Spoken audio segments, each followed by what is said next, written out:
The left is always inclined to look on the grim side of things. Always inclined to look on the grim side of things. The cup is always half empty. Until you point out, look, it's half full. It doesn't look so bad.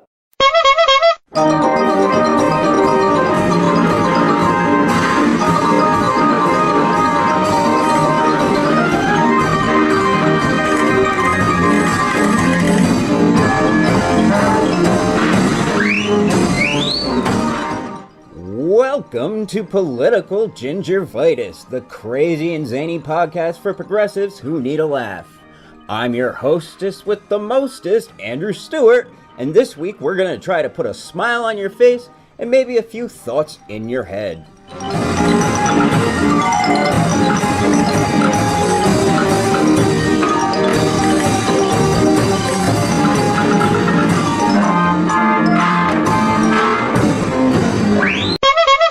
Welcome again, folks, to another exciting episode of Political Gingervitis. I'm your host, Andrew Stewart, and today we are going to have a special extended episode that's dealing with Hegel. Bagels, you say? No, Hegel, I say. Hegel. George Wilhelm Friedrich Hegel, the great philosopher of the German idealist trend that inspired Karl Marx. I am going to be talking with Andy Blunden today. He is, of course, one of the major thinkers and moderators of the great Marxist Internet Archive that we all are so fond of. And we're specifically dealing today with trying to figure out the meaning of a quote that some of you might be familiar with. It's from Lenin's rather famous philosophical notebooks, where he wrote as a margin note, aphorism: "It is impossible to completely understand Marx's Capital, and especially its first chapter, without having thoroughly studied and understood the whole of Hegel's logic. Consequently, half a century later, none of the Marxists understood Marx." So with these things in mind, I'm going to turn it over to Andy, and he's going to help me get a better understanding of what exactly that all means. So stay tuned. Andy, you've recently had this paper published by a journal, and it's an insight into the sort of lineage of from Goethe to Hegel to Marx and then onwards to Lenin. So can you just briefly describe that lineage and how it plays into understanding that famous line by Lenin? Sure, Andrew. I'd like to just take a step back if I could. Mm-hmm. The problem of trying to understand what Marx is doing in Capital has been going on for a long time. No one understood it at the time Marx published Capital, and he complains in his letters that people couldn't understand it. And I think Lenin's note, marginal note in reading Hegel's logic, was the first glimpse that the rest of the world had as the debt that Marx had to Hegel when writing Capital. But it would have been impossible for Lenin to really figure out exactly what was going on there. It just would have been impossible. But nevertheless, I think Lenin can be called the first Hegelian Marxist, in as much as he correctly drew our attention that you can't understand Capital without, to some extent, understanding and reading Hegel's logic. But that was not at all the end of the matter. The important thing is that the Grundrisse, which contained Marx's thinking and gives you a glimpse at how he's arriving at the approach which you find in Capital, which was written in 1857-58, about a decade before Capital was actually written. The manuscript was lost and was only discovered during the war, and eventually appeared in German in 1953 and didn't reach an English-speaking audience till 1973.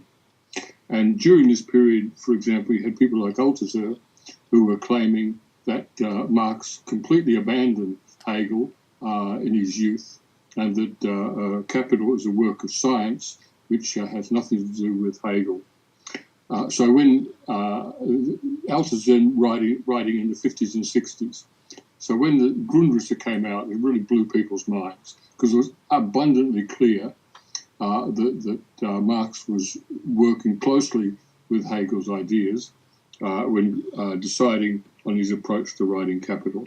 And in fact, right up until the last years of his life, Marx is still working with Hegel, working with his logic. Okay, so over the past several decades, then, there's a whole genre of writing that's developed around trying to figure out what is the relation between Hegel's logic and Marx's Capital. And there's a recently published book where 12 different writers put forward their particular idea on what this relation is. And there are 12 different theories, 12 different ideas about what the relation between the logic and Capital is. And although that's quite a recent publication, and my ideas on this have been of much longer lineage than the last year or so, to a certain extent, the writing of the paper on Hegel, Goethe, Hegel, Marx, is a reaction to that. It's forced me to put my ideas together in a coherent form, to go through this very arduous process of peer review. I get some critique back from the really very good people at Science and Society that put me through the grill to really prove my point. Now, what I've done is gone to a third point, if you like. I've introduced into the Hegel-Marx relationship Johann Wolfgang von Goethe. Now, Goethe is of an older generation. Goethe was already famous. In fact, he's in a sense the first European celebrity when Hegel was young, really. I think Goethe is about 20 years older, and he became famous at a very young age. And Hegel didn't get to be famous till he was in his 40s. So Goethe is solidly of an older generation. But what may be missed by English-speaking people is that Goethe, Goethe was a giant figure in German culture. He was the first person to take up a critique of Kant and try to work out developmental ideas, to see the world as a process of development. He was hostile to Newtonian physics and analytical science in general, and tried to develop an alternative, more humanistic, more developmental kind of approach to understanding the world. Now, he's most famously remembered as a poet and author, novelist, but he was a true Renaissance man. He not only dabbled in science, but he made original scientific discoveries. He was also an administrator and administered the civil service in Weimar for about 10 years, overseeing mining operations and all sorts of things. And he was, of course, a member of the aristocracy. So he's a huge figure, and his shadow, his intellectual shadow, really hung over Germany for an entire century. So both Hegel and Marx sort of grew up within a culture saturated with Goethe's ideas. Now, by introducing Goethe into the Hegel-Marx relation, I'm not really trying to claim that Marx self-consciously borrowed an idea from Goethe. Right?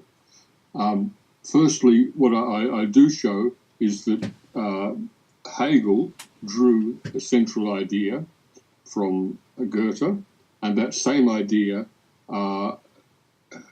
Marx picked up from Hegel.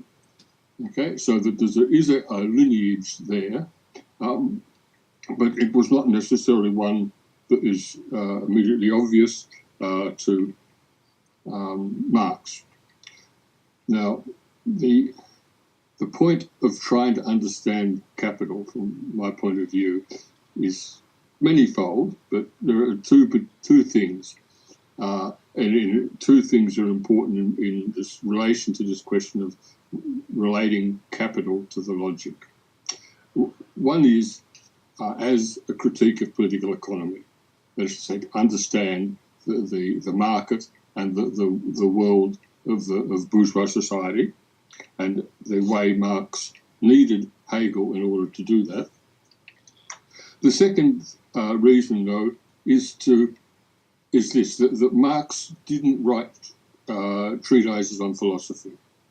Right? We have a few scraps that have been rescued from his notes by later generations, but there's nowhere where Marx set down, this is how I'm going to go about writing Capital. This is how, the kind of philosophy that I'm going to use. He didn't really work like that.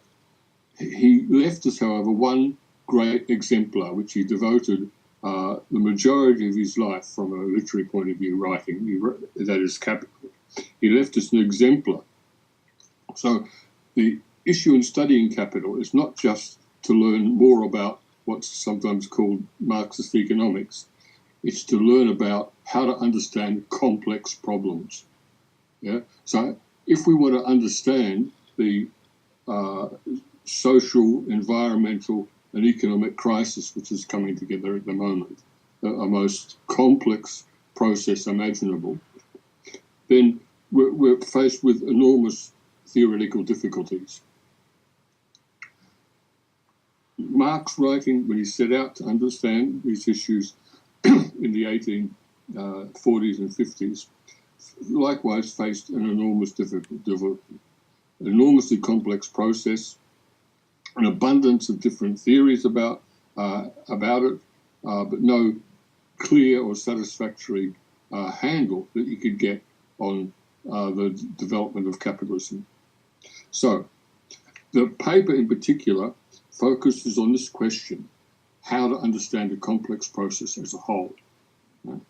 That's the central thing. It's not the only thing that one needs to learn from the logic and from Goethe and from Marx, but it's this particular one which is often overlooked, and that's the theme. It's that thread of which I'm beginning from Goethe. I could go back a bit further, but I'm beginning it with Goethe. It's understanding a process as a whole, which Hegel picked up and is fundamental to his whole approach, and then Marx picked up as well. And that's what we have to learn, not so we can write a better Capital or so we can read Capital even better, but so that we can tackle problems like the emerging crisis at the moment and have some idea about how to proceed on the question. Gotcha. So how did Hegel react to Goethe? We kind of have touched on that already, but... Yeah. Well, I relied, as far as textual evidence goes, on a letter, an exchange of letters between Hegel and Goethe that's in the last decade of Hegel's life.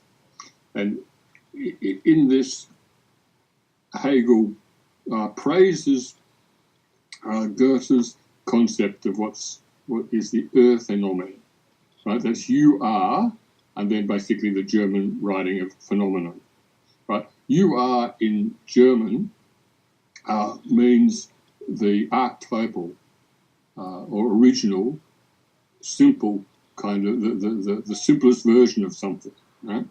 So an Urtext is the absolute original version of something from which everything else arises. People talk about an Ur-wir, Ur-we, which is supposed to be a fundamental feeling of togetherness that children have at infancy. So an Ur-phenomenon is an archetypal or simple phenomenon. And what Goethe's idea was that by studying some phenomenon, such as plants, and looking at all the different shapes and varieties and the conditions under which they grew, you could work out a primitive form of those things. Yeah? And when you got the primitive form, then you could work out how under different conditions and circumstances it would take on the different shapes which are actually found in the world. Now, he was writing at a time before microscopes had the capacity to show you the microstructure of organisms. Right? So he was working blind, in a sense, trying to work out this primitive elemental form of living beings, organisms, without a microscope. So microscopes reached that power within a decade after he died, and they found these cells, and Jesus, look what's going on here. And it's been understood since that a single cell of an organism, can have everything in it that's required to reproduce the entire organism. Right? And this is exactly what Goethe claimed.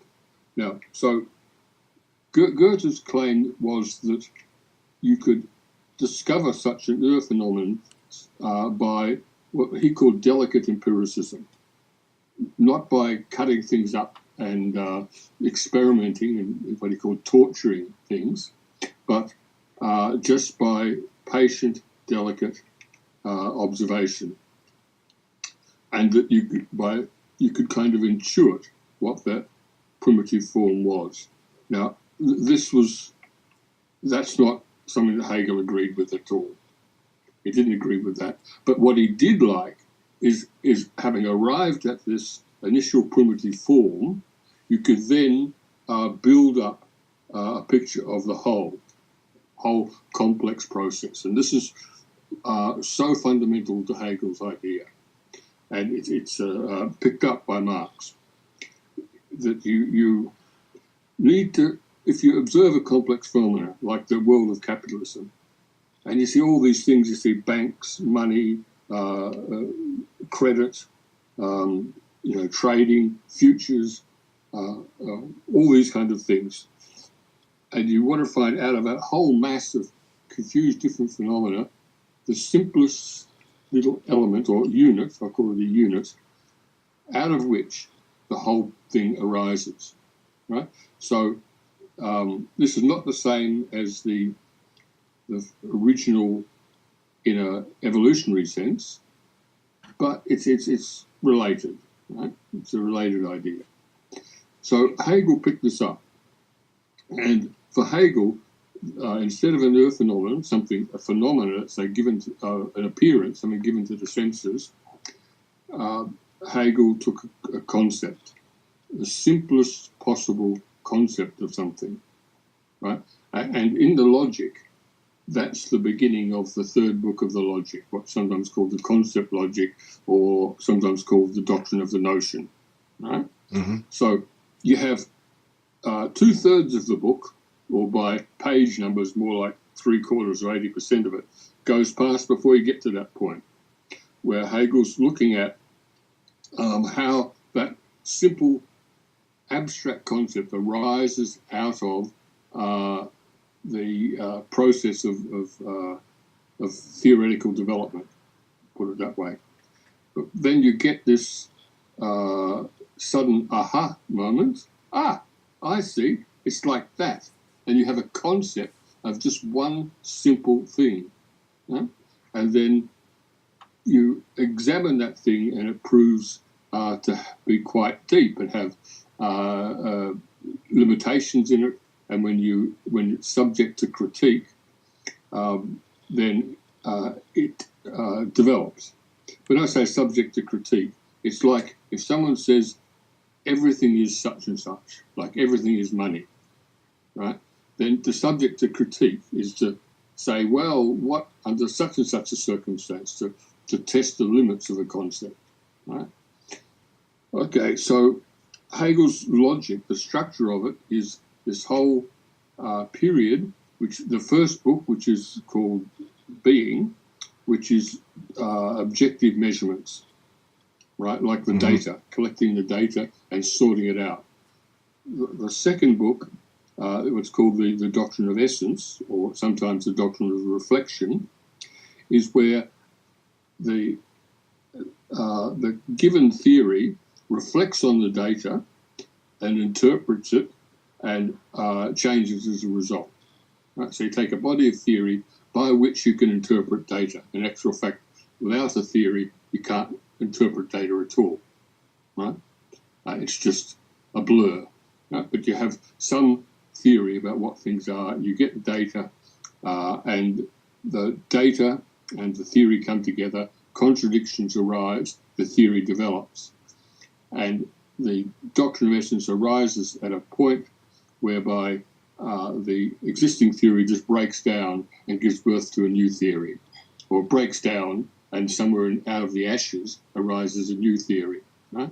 Which builds on the former theories and their failures and all the available data and posits a new simple idea that will explain the whole complex process. Not every single little tiny aspect of the whole process, but gets the nub of the matter. Right? Mm-hmm. Now, that's what you've got in the logic. What Marx did was he spent a long time, from 1843, when he did his first critique of James, whatever his name is, escapes me at the moment, James Mill, that's right, Mm-hmm. up until writing of the 1859, the first draft of Capital, working his way through this mass of theories, reading everything written by anyone from, the ancient Greece up to modern, the London of his time, on political economy, working over it, right? He arrived at this insight that the insight is twofold. The first insight was seeing the structure of Hegel's logic in terms of how science develops. And then shortly after that, he realized that the earth phenomenon for political economy of capitalism was exchange of commodities. Right? Mm-hmm. Now, the Grundrisse is the document that contains all this. And this was not known at all till 1953. It was not published in English in 1973. I'm a Marxist before 1973, so the Marxism I learned didn't know anything about the Grundrisse. So from my point of view, you're a bit younger, Andrew. It might be ancient history for you, but this is very recent for me. Yeah? Mm-hmm. So there's one particular passage in the Grundrisse which is called the method of political economy. I think that's Marx's heading, but I don't know. It might have been a heading inserted by the editors. I think it's Marx's. And in this short passage, he talks about the development of a science, and he's specifically talking about the science of political economy. And he talks about how in the first phase of the history of a science, it starts with the massive raw data, such as the population, the total production, how many workers there are, what their wages are, all these kind of things. And then it arrives at a simple abstraction, such as value. Right? And then he says the second phase. And basically what he's doing is placing himself at that moment, right, of beginning a second phase where you begin with that simple concept and you reconstruct the whole. That is, you reconstruct the data, but not just as a chaotic stream of figures, but as the coherent, concrete concept. Right? So you start with value, and you develop the idea, and you get a theory, and you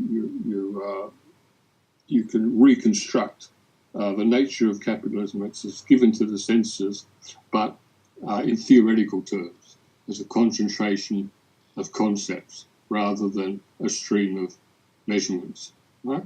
So, according to this document, the method of political economy, there are two methods. One begins with the data and derives more and more abstract concepts.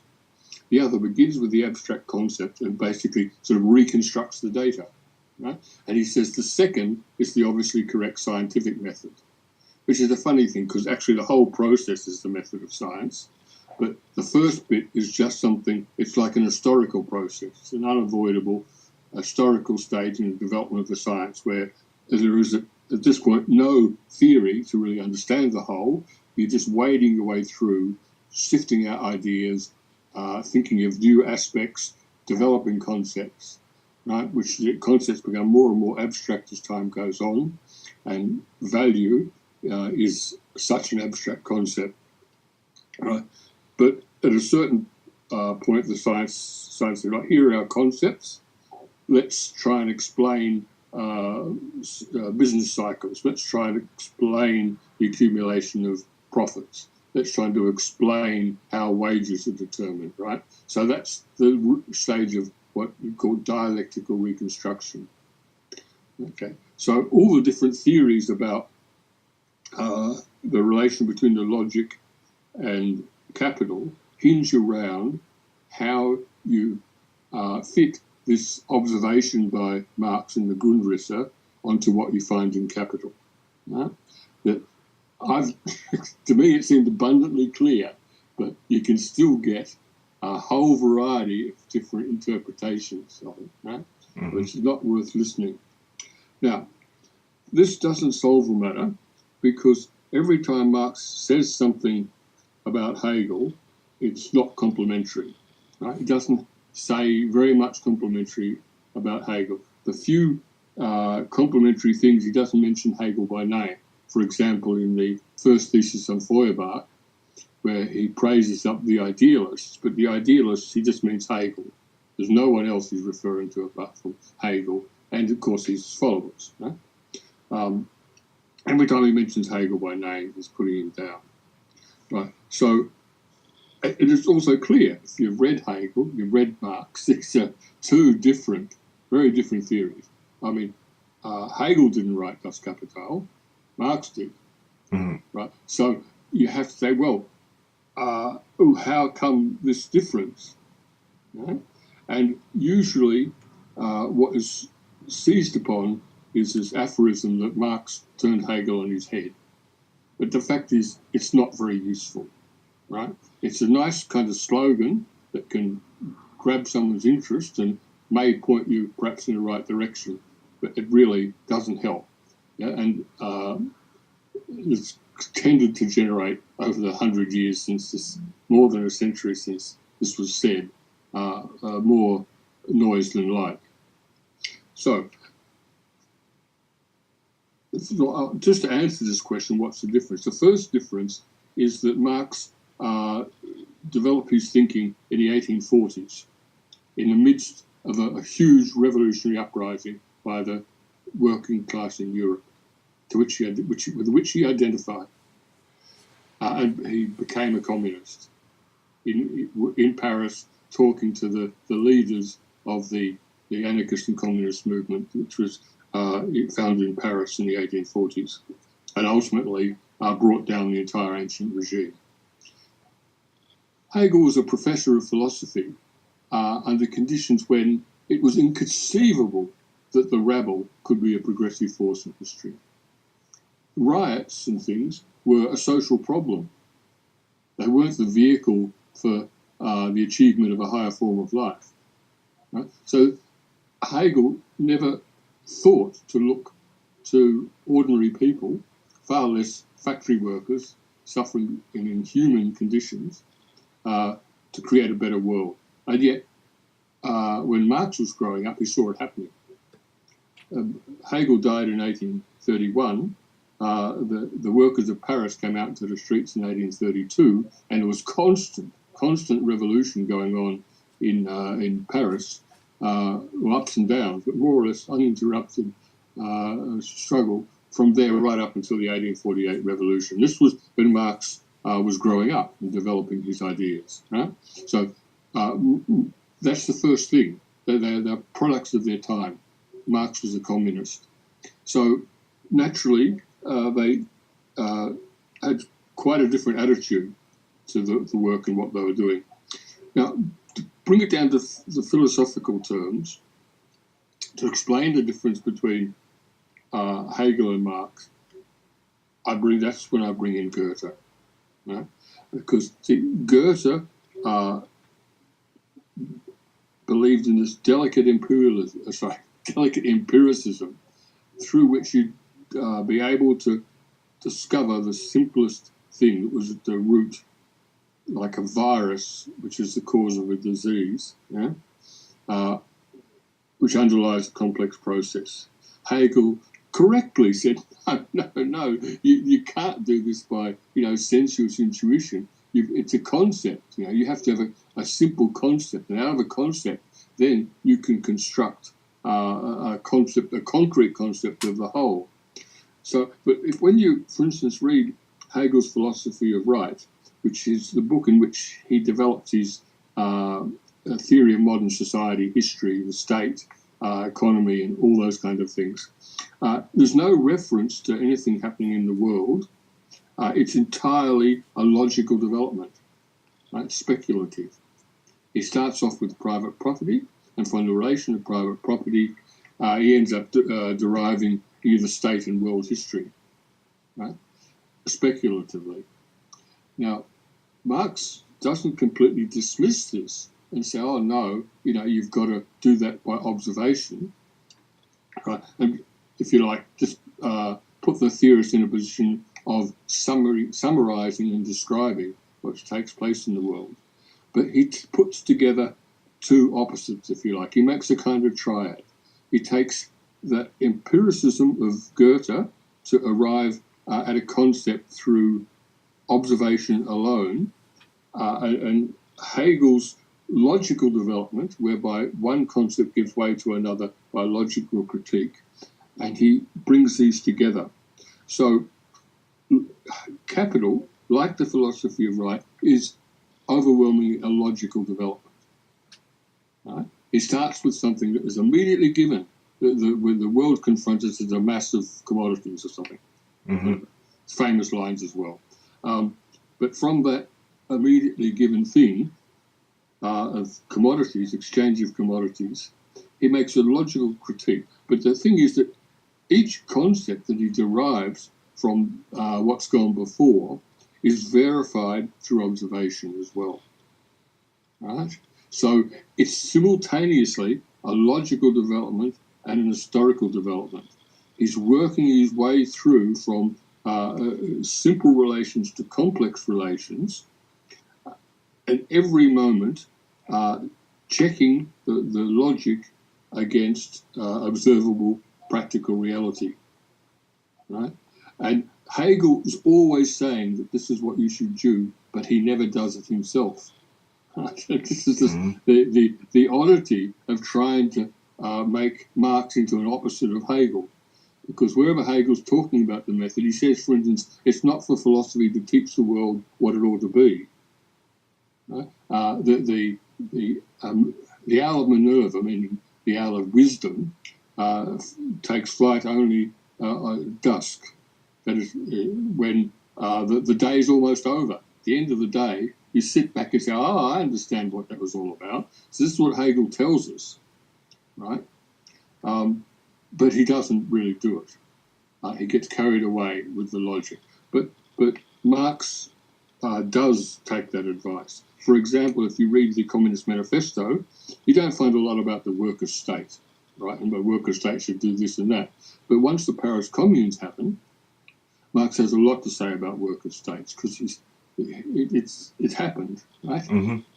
He had the Paris Commune. He can work over those events, read all the documents, read the reports, and understand it.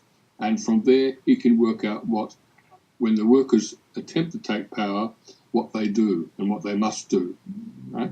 So this is what Goethe teaches us, that you have to draw your concepts from the world, but as Hegel tells us, they have to make sense logically, right?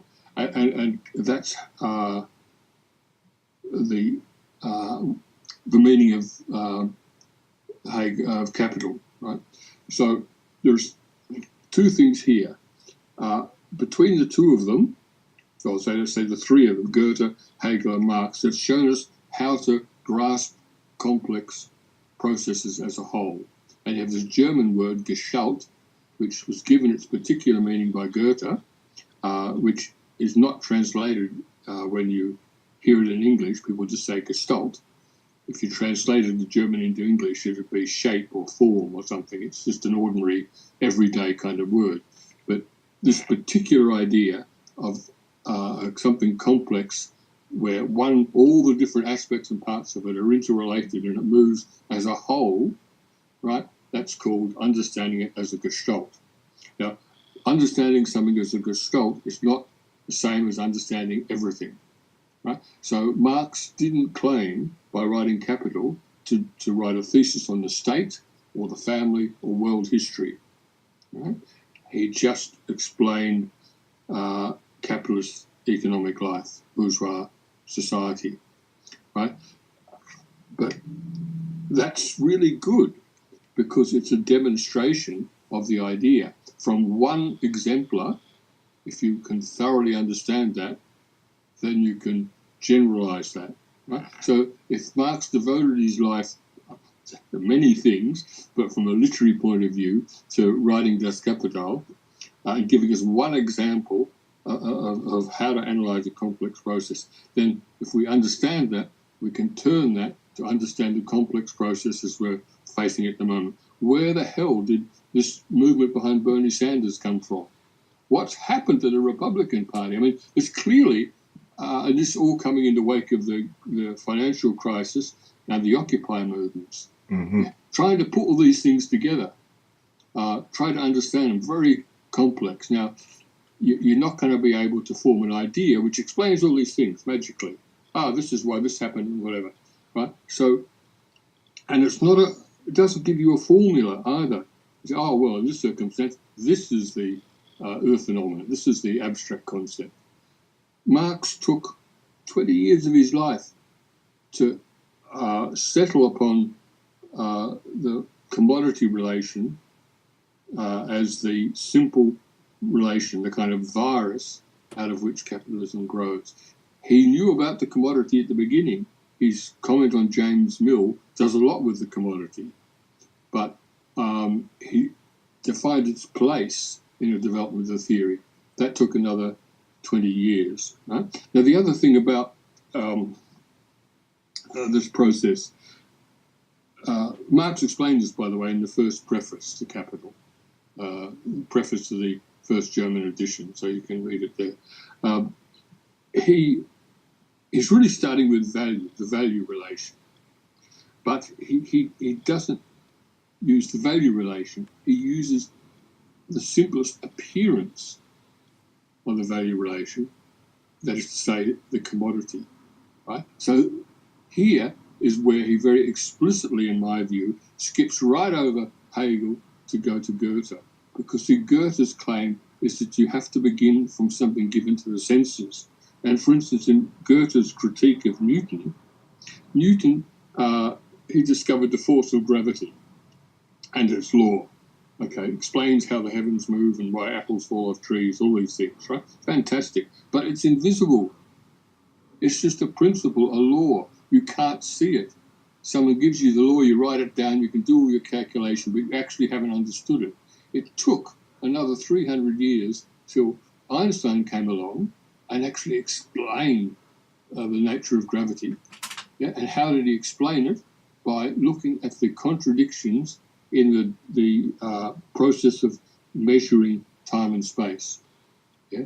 And then suddenly, when time and space were understood in this practical sense, not just in terms of observation, but practical sense, then from that you could understand why it took a while, but you understand what gravity is about. Right? So it's not just enough to start with a simple concept. You have to take that concept in a form in which it can be viscerally understood, right? Understood with your guts, with your hands, right? So if I say, capital begins from value, that doesn't really help, right? So, okay, now on to the next lesson, please, right? What's value anyway? People have all sorts of ideas what value means, and, you've got green economists that will tell you, that all we need to do is is to put good values in our measurement of GNP and everything will be okay. So it's just an abstract concept, right? But when value actually exists in the world as something you can see, it has the form of a commodity. And there isn't a person alive that stepped outside the family home that doesn't understand exchange of commodities. Yeah? That you give something and you get something in return, and that's what value is, right? It's giving something for getting something in return. So, and that's really very direct Goethe, right? And we have to do the same. Coming up with some fantastic abstraction to try and explain the world crisis is no help. It's just going to write another paper, another book, another theory, but it doesn't really help anyone. What's necessary is to find that simple relation which, when fully developed, produces the kind of experiences we're going through at the moment. Then you can say, someone will say, that little, I don't have a theory about what the problem is at the moment, right? But if someone produced something, typically people will say, you can't say that explains everything, because you won't ever find something that explains everything. But what you're looking at is a simple relation out of which can be unfolded the whole phenomenon by its interaction with everything else that's going on, right? And you'll find in the quote I give in the paper from Hegel, that's exactly what Hegel says when he's praising up Goethe. You start with something simple, and then as it interacts with other things, it develops and becomes more concrete. That's what I appreciate, right? And that's what Marx did. Of course, you can't say, that the American economy is going to have a debt of 1.7 trillion in the year, 2007 or whatever, by writing a book on theory. But you can, if you like, you put together the idea of value as it's developed in capital and in interaction with everything else outside of that concept, such as the development, the movement of populations, the development of states, the developments in the family, women's liberation, all these other things which are not arising directly out of the commodity relation, interact with it and produce the amazingly complex world that we live in. But when Marx was a youngster, he didn't start off as an opponent of capitalism. He's mainly worried about censorship, the sort of backwardness of Germany, the brutal treatment and cruel treatment of the peasants. Right? These were issues that concerned him. But when he met people in Paris, he came to the conclusion that it wasn't the old remnants of feudalism which had to be worried about, it was the growth of capitalism. And with the growth of capitalism, not only was that bringing and causing more suffering and exploitation, it was also bringing onto the scene the forces which would be able to deal with that, the proletariat. Right? So if he just set out to try and understand all the different elements of the world that upset him, he would never have got there. But he arrived at the crucial relation, and as I say, it took him 20 years to get there. It's just exchange of commodities. Once you start doing that, this is the kind of stuff that happens. And just, I can write this capital. I'll start off with that, and we'll bring all this other stuff in, we'll unfold it, and we'll get this whole book. Just one other thing I want to mention, because it's something that has not been picked up by anyone else. The idea that I've mentioned to you, that capital begins with the commodity relation and unfolds the whole thing from there. This is not sort of my idea, right? It's a well-known idea, and Marx sort of says it. Right? But what is often overlooked is, I'll put it this way, the idea that Hegel begins the logic by querying the notion of being is also a well-known idea. It begins with the concept of being, and out of it, Hegel queries that concept, interrogates it, whatever, and he writes a whole book called The Logic, right? But in Hegel's case, it wasn't that simple either. You actually, by querying being, you had one book, the book of, or the doctrine of being, the ontology. Then you need to bring in reflection. That was a new concept, didn't just arise out of being. And then that's gives you the doctrine of essence. Reflection couldn't finish the job. It could get so far, but it was still not failing to grasp the whole. And then you have the arising of the abstract concept, which can complete the whole cycle. It's the same in Capital. The first, I think, 3 chapters, or part 1 of the book, is dealing with the commodity, which Marx represents symbolically as CMC. You have a commodity, you exchange that for money, you use the money to buy another commodity. Right? That's to say, money has inserted itself into the exchange of commodities. But the next thing he gets to is it's like a leap. Suddenly that becomes MCM dash, where you have money to start with, use that money to get some commodities, and then sell the commodities for a profit. And that's a new relation. It's like a leap. And he shows you that leap with this CMC suddenly becoming MCM. Right? It's sort of turned inside out.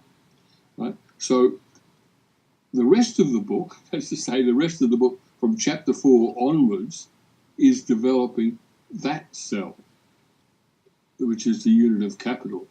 Right? The first 3 chapters, just dealing with commodity exchange and capital isn't there. Right?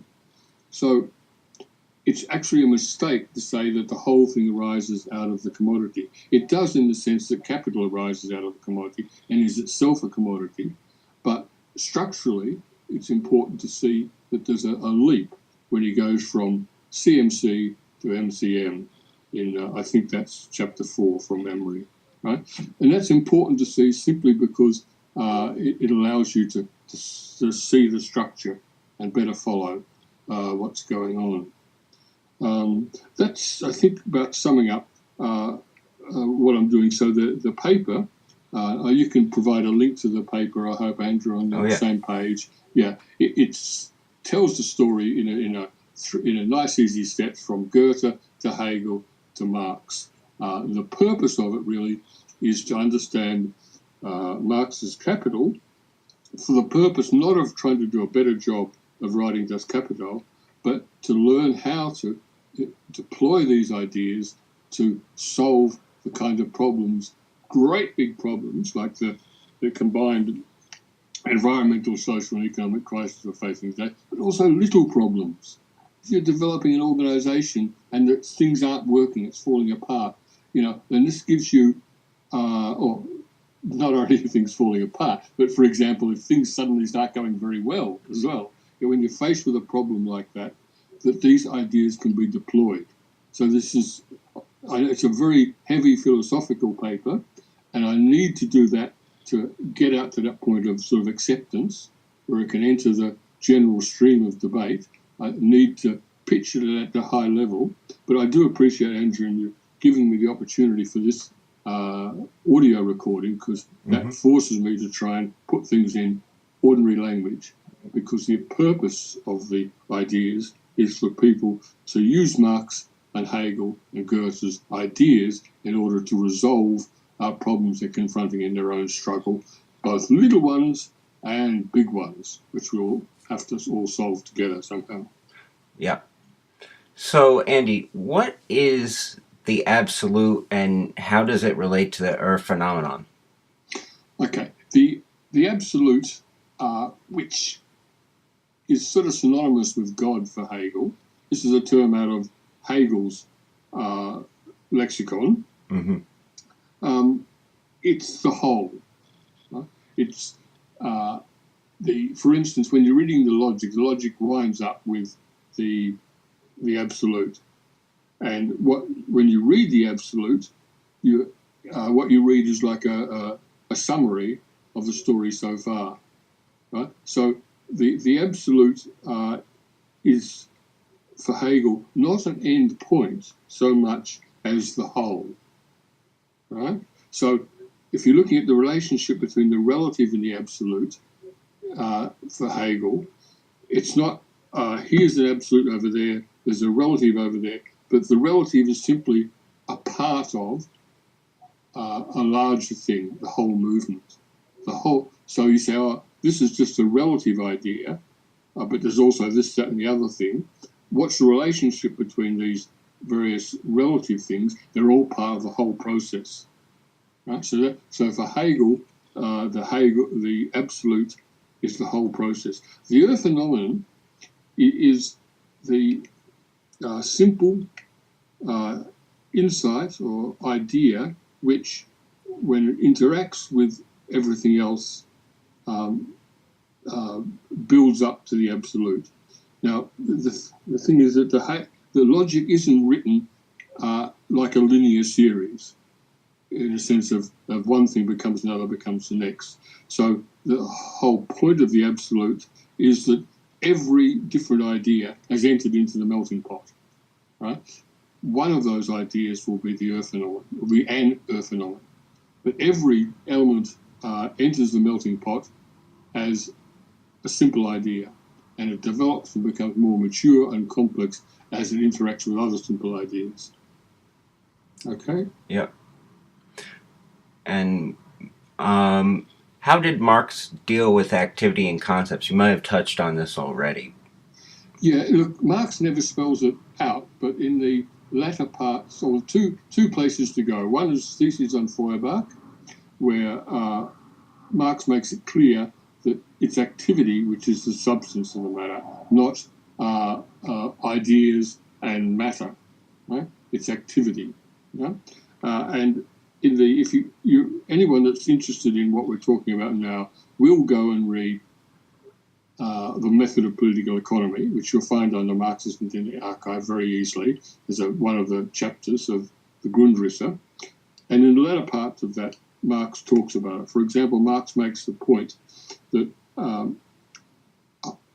as activity develops, as a concept develops in activity, the theorist is able to observe that and grasp it in the only way he can in his head. Right? So concepts are not mind objects. Right? They're not just forms of movement either. Yeah, a concept is a form of activity, set of conscious, purposive human activity, also known as praxis. So every concept is a form of praxis. Praxis or activity, to use an ordinary English language word rather than a Latin word, right, is both mental and behavioural at the same time. Right? So when you see someone doing something, you can't say, oh, here's their idea and here's what they're doing, and we'll add the two together and call that praxis or practice. No, the thing is, people are doing things with whatever consciousness they have that's developing their aims and purposes and intentions and understanding as they're doing it. And all together, all the different people doing that are engaged in some praxis together. That's the concept. If you observe that and participate in it, then you can appropriate or acquire that concept as part of your own thinking. But what you acquire as part of your own thinking first exists in the world. It doesn't exist as some dead matter. It exists in forms of activity. So concepts are forms of activity, which include both the behaviour and the objects people use in their behaviour and the states of consciousness which are inaccessible to observation, but nevertheless can be explained or understood by watching what people do. Does that help? Yeah. I'm just going through some of the questions. You might have touched on this already, but what was the method of the political economy that Marx was using? That's the chapter that I'm referring to in the Grundrisse. It's the title of the chapter, and it has two phases. The phases of analysis of the data and looking at the various theories. That's the first phase. The second phase is to begin from simple concepts such as value and reconstruct the whole. So the method of political economy is like a description of how a science develops historically. So if you're going to participate in that process of developing a science, then you want to have an understanding of that historical process and the point at which you can insert yourself into that. So Marx understood that it had all these theories of political economy which had already developed concepts like value, wages, and so on, and he was going to insert himself in at this point to reconstruct the whole dialectically, beginning from a concept. And so what did Marx do with the commodity here? He took it as a fact, if you like. People do exchange commodities, and not only is it a fact, it's the overwhelming nature of the world we see around us. People exchanging commodities. And he analysed it to show, for example, that it has a unity of two different actions. One selling in order to buy, the other buying in order to sell.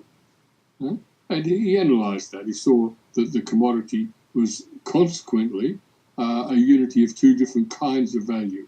Use value, so the usefulness of something, and its exchange value, its usefulness for the purpose of exchanging for something else. And he analysed it, and he made that the big starting point for capital. Gotcha. So does Das Kapital match Hegel concept for concept? No, it doesn't. Nonetheless, there are people that claim it does. Now, I think there's a case to be made that the first three chapters have a kind of homology. Homology meaning likeness of their structure. Right? So the logic begins with the concepts of quality, quantity, and measure. Right? The study of the commodity begins with use value and exchange value and the unity of the two. Now, there's a fellow called Chris Arthur's done the most thoroughgoing work on this approach, and there is a kind of homology, but it only goes so far. Right? And it's the other thing is, it would be wrong to think, I believe, that what Marx was doing was kind of like copying the logic. So, although I've emphasized in this article the point that it's about how to grasp a complex process as a whole, there's something else going on, given that the object is political economy. And that's this, that when we exchange commodities, we determine their value. And when this goes on and on and on and on, the whole structure of communities changes in order to produce things that can be exchanged, and then money comes into the picture, then what you have is what some writers have called real abstraction going on. That's to say, you have an objective social historical process which is doing what mathematics does. Of bringing all the different little bits of all the billions upon billions of human actions into relation together in a quantitative relation. Right? So that money turns human life into the material for mathematics. It actually does the work that Hegel is tracing in the first book of the Logic. Now, the guy who first introduced this idea of real abstraction is Eval Ilyenkov. You'll find Ilyenkov's work on Marx and Lenin archive as well. He's not well known outside of the small group of us that follow Ilyenkov and Vygotsky and that school of Russian thinkers. But in about 1960, he worked out this idea. And what you've got is that the process of economy is in a sense like real mathematics. Yeah? And that when you're writing it, you're rediscovering concepts that could be discovered purely logically. Now, Hegel did study political economy. He was aware of it. I don't believe there's any evidence to think he took political economy as the basis for developing his own ideas, but there's some points of rapport, if you like, between the basic ideas of political economy. Let's say masses of people working together in an unplanned way and producing all kinds of formations as a result of that, out of masses of individuals acting independently of each other. You can find relationships between that and Hegel's ideas, where history unfolds in a logical way, not according to the ideas of a great leader or because of the nature of the weather or something. Mm-hmm. So when different writers in the past have tried to give meaning to history, then they can turn to all sorts of things. So there is a similarity there. But in terms of the different theories people have had about the relationship between Hegel's logic and Marx's Capital, this is a factor, because for way some people put it, is the logic a model or what's the other word? A model or a recipe? I forget, there's a better word than recipe. Is it a guide to how to do theoretical work, or is it a model you should copy? Right? Mm-hmm. Now, my position is it's an exemplar. It gives you an example of how to study complex processes. But you have to accept that there is a certain sense in which the capital is, but also the logic is. A lot of the similarities between the logic and capital arise because Marx was saturated with an understanding of Hegel, not just his personal individual study. Like we think today, if you want to understand Hegel, you go off and read him, right? Which few people do, of course. But he lived in a time not long after, after Hegel's death, right in the heart of where Hegel lived, surrounded by people who were familiar with Hegel in the same environment in which Hegel wrote. And so Hegel's ideas were breathed in with the air. Right. Marx, of course, also had made a close critical study of all of Hegel's works. Mm-hmm. He was unfortunately, I have to say, not only was a communist, he was also, as a student, a professor of philosophy as well, and he read his Hegel and everything else. So there is a similarity, of course, because he handles concepts in a similar way, with the proviso, as I said, that he brings the criterion of practice together with the criterion of logic. No? Gotcha. So how did Hegel and Marx relate in terms of unit and germ cell? We might have touched on this already in some regards. Yeah, the germ cell, I'm trying to think when these terms were first used. They're really, Marx uses the term cell in the preface to Capital, right? I think it's the economic, he says the commodity is the economic germ cell of bourgeois society. So the words germ cell and germ are there. I don't think, look, I may be wrong on this, but I don't think the specific meaning of unit or unit of analysis was applied here until Vygotsky's work in 1934. Right? And that's where most people will have got it from, not necessarily directly from Vygotsky, but from someone who read someone who read Vygotsky. It came from there. It was Vygotsky's reading of Capital and his use of Capital in the construction of a psychology that gave us unit of analysis. Now, unit of analysis he didn't invent the term, it has a longer genealogy, but what Vygotsky did was he said the unit of analysis, that's to say simply the smallest element in the theory, right? Like for sociologists, it might be the individual person, or it might be the group, or it might be the nation or institution or something. You've got to make a choice. What's the smallest unit of your analysis? Okay, what Vygotsky did is he said this has to contain all the essential properties of the whole. That's to say, he made it in the way Marx made it. So he introduced, not only reintroduced, he brought out and highlighted this idea of a germ cell or a unit of analysis, and self-consciously built his psychology in the same way that Marx built Capital. And it was later followers of Vygotsky in the much later period, like post-war periods, who started referring to the germ cell. Specifically, see, the concept of the germ cell is this. If the commodity is the unit of analysis of capital, that's to say, you see bourgeois society around us is just millions and millions of people exchanging commodities, right?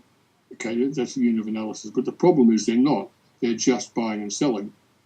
In actual fact, exchange of commodities hardly ever happens, except if you count money as a commodity, which of course Marx does, and then yes, it's commodity exchange everywhere. But that's sort of, it's as if you're making a definition in order to prove a point, you know what I mean? The point is that people used to historically exchange commodities, and out of that practice arose money.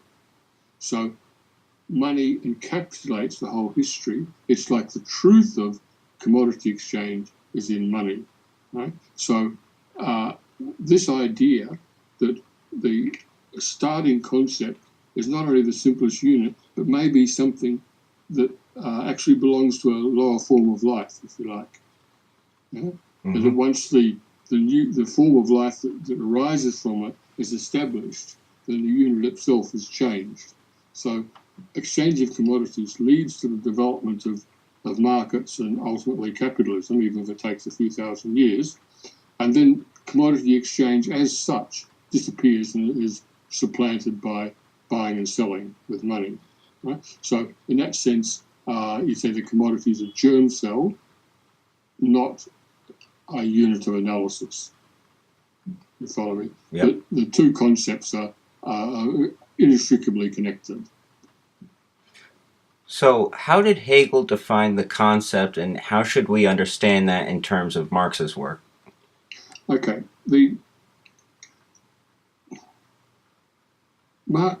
Hegel understands the concepts in terms of individual, universal, and particular.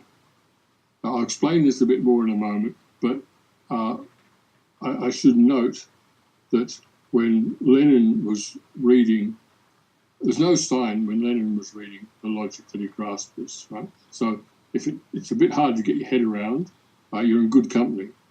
But it's actually essential to understanding what Hegel means by a concept. Right? So I'll explain what a concept isn't for a start. For mainstream psychology, social theory, logic, mathematics, all these things, you have a set with elements in it. And the concept basically is the name given to the set, which contains all the elements. Right? So you have blue is the name given to all things which are blue, and you can draw a big circle and put all the blue things inside it, and there's the concept. Right?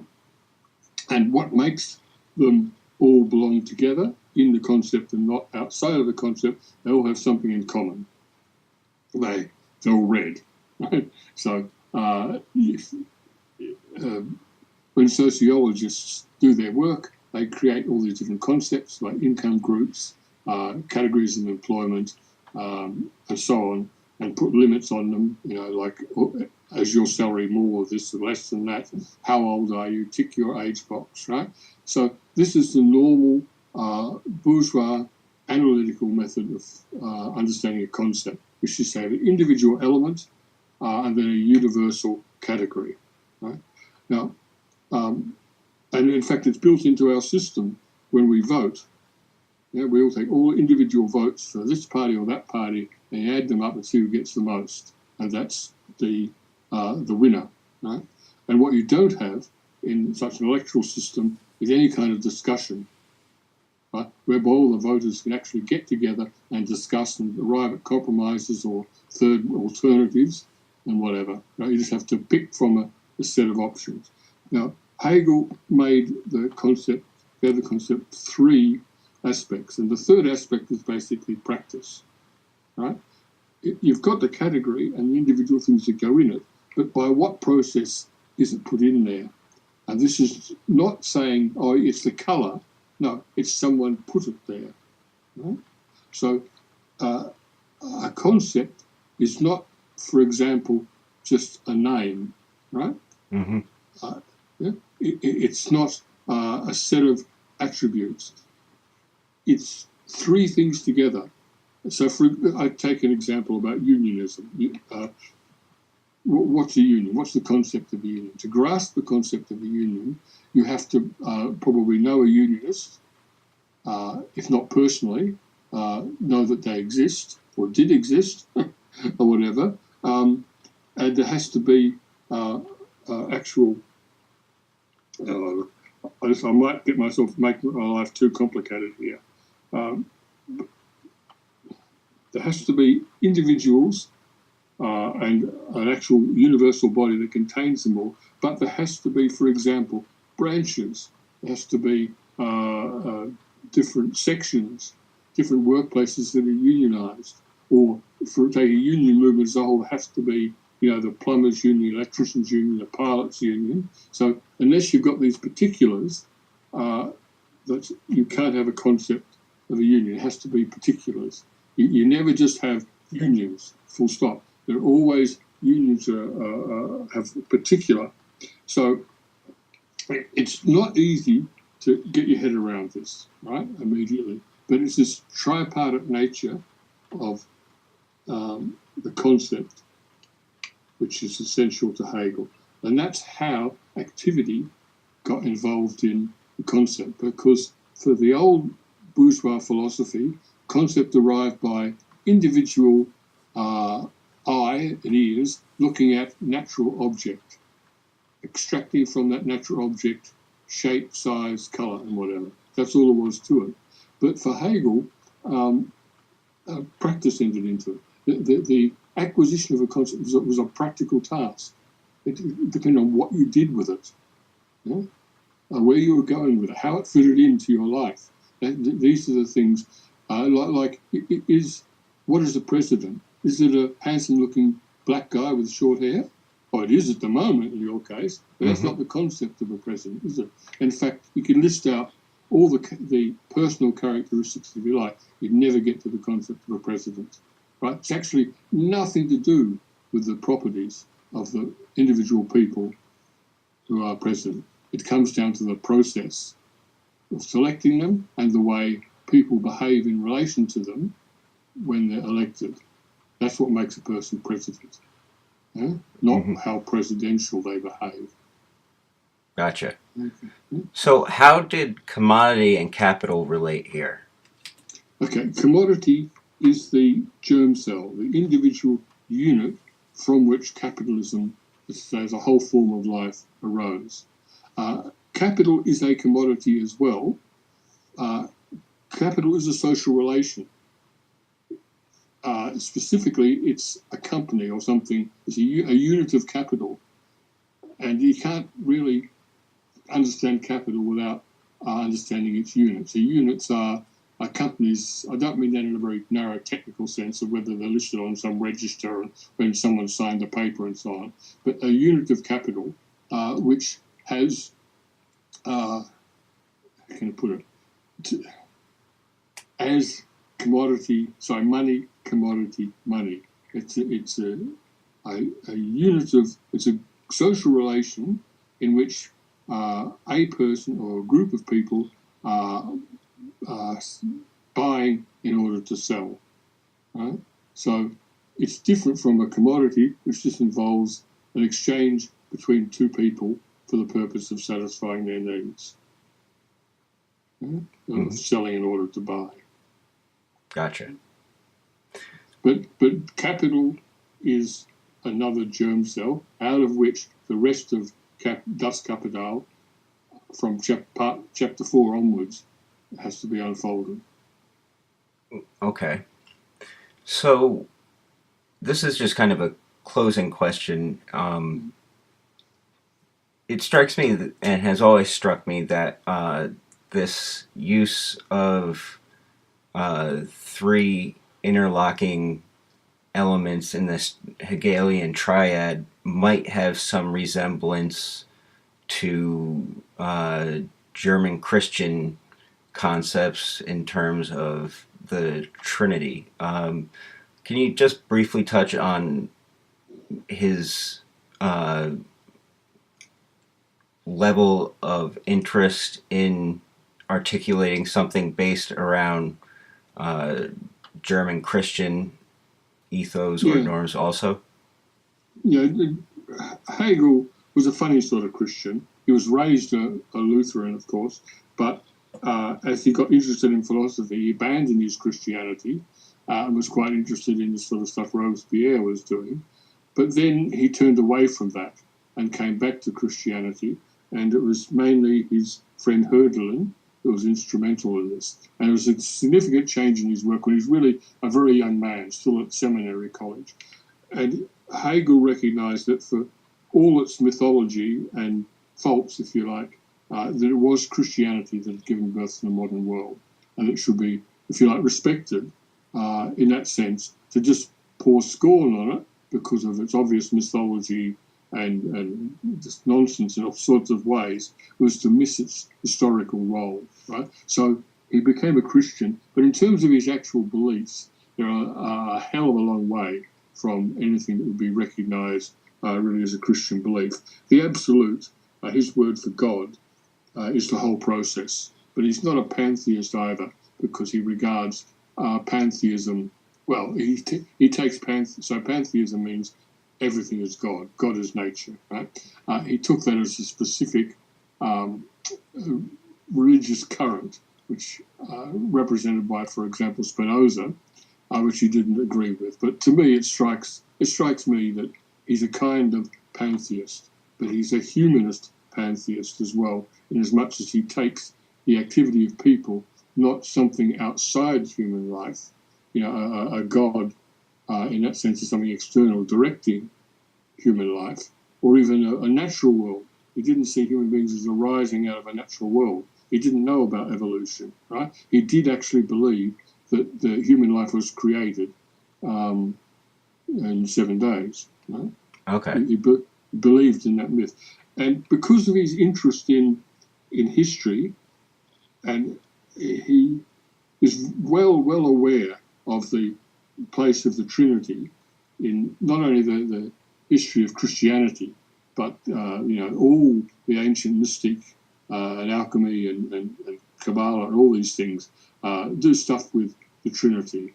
But also, there's all sorts of stuff about 1 and 2. Mm-hmm. It's not really that he was attracted to the number 3 because of the Holy Trinity. It's just that there's a long history to appreciating the particular values of the number 3. And in a place in the science of logic, he deals with the accusation that he's just playing with triads, and he blames it on Kant. He actually says it was Kant that started this business. And actually, in fact, he introduces a couple of passages, sections of the logic, which have 2 and 4 in them instead of 3, just to prove that he hasn't got a fetish with the number 3. Okay. And one final note on this. This kind of underlies the general